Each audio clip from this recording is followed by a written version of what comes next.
Have you noticed this strange pattern? Every time the world economy crashes 1929, 2008, even 2020, most people panic, but a small group quietly comes out richer.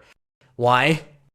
Because while everyone else sees disaster, they see opportunity. While others cling to survival, they adapt, reinvent, and build legacies that last. That group? The Jewish community. Today, I'm going to show you why their wealth mindset works in any economy, boom, bust, or chaos, and how you can use the same principles to protect and grow your own wealth. And trust me, what you're about to hear is not the usual save more, spend less advice. This is deeper, centuries-old principles that explain why some people collapse in a crisis and others turn it into their greatest advantage. Here's the first thing you need to know. The Jewish wealth mindset isn't built on chasing trends, it's built on adaptability. When markets boom, they invest boldly. When markets crash, they protect cash, pivot businesses, and look for undervalued opportunities. In other words, they play offense and defense at the same time. Take the Talmud, for example, an ancient Jewish text. It teaches a simple rule. Divide your money into three parts, a third in land, a third in business, and a third kept in reserve. That's not just philosophy, that's risk management. 101, written 500 years ago. Think about it. While most people pour everything into one job, one stock, one dream home, Jews have been practicing diversification for centuries. That's why when an economy collapses, they don't lose everything. They bend. But they don't break. And here's the twist that might surprise you. This habit isn't about greed, it's about survival. For generations, Jews were forced to move, restart, rebuild. They didn't know if tomorrow's government would let them keep their property, so they trained themselves to adapt, to never be locked into one system. That's why recession, inflation, or even exile their wealth habits still worked. Let me give you a real story.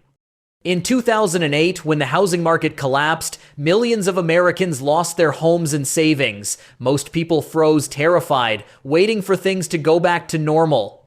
But Jewish investors, many of them were buying. They saw foreclosures not just as tragedy, but as a chance to acquire assets at pennies on the dollar. 10 years later, those same properties had doubled, even tripled in value. Here's the lesson. The Jewish wealth mindset doesn't ask, is this a crisis? It asks, where's the hidden opportunity inside this crisis? And this pattern goes back centuries. When they were banned from owning land in medieval Europe, Jews shifted into trade, banking, and finance industries that didn't rely on physical territory. When one door slammed shut, they built a new one. Most people only know one way to make money. A job, a paycheck, maybe some savings. But the Jewish mindset treats wealth like water. If one channel dries up, you redirect the flow. Now, here's the big shocker. This isn't about being fearless, it's about being prepared. By the time a crisis hits, they've already built systems, multiple income streams, community support, reserves so they can act when everyone else is paralyzed. That's why in any economy, they don't just survive, they position themselves to thrive. Now here's the part most people never hear about. For Jews, money isn't just wealth, it's responsibility. There's even a saying, wealth is borrowed from the next generation. Think about that. Most people see money as theirs, to spend, to enjoy, to burn. But the Jewish mindset sees money as something you're holding in trust. You don't just protect it for yourself, you grow it so your children and their children have a foundation to build on. And here's the twist. That responsibility is why Jewish wealth survives even through wars, exiles, and crises. Because it's never about one person's fortune. It's about the family, the community, the future.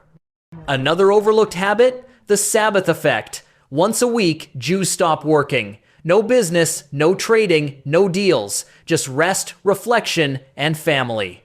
Sounds counterintuitive, right? In a hustle culture where everyone brags about working 24/7, here's a community that unplugs. Yet this pause is their hidden weapon.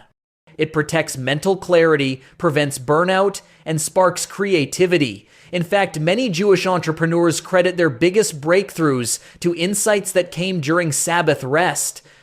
So here's the deeper lesson. Wealth isn't built by running faster on the hamster wheel.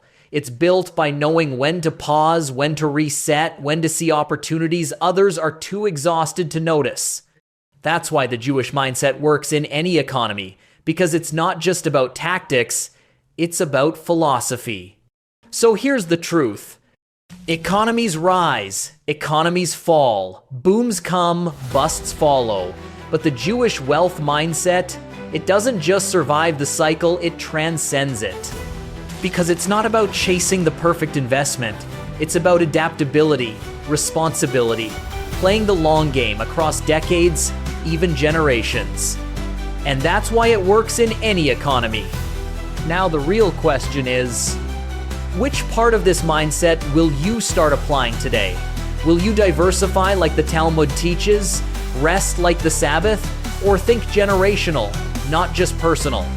Drop your answer in the comments, I'd love to know.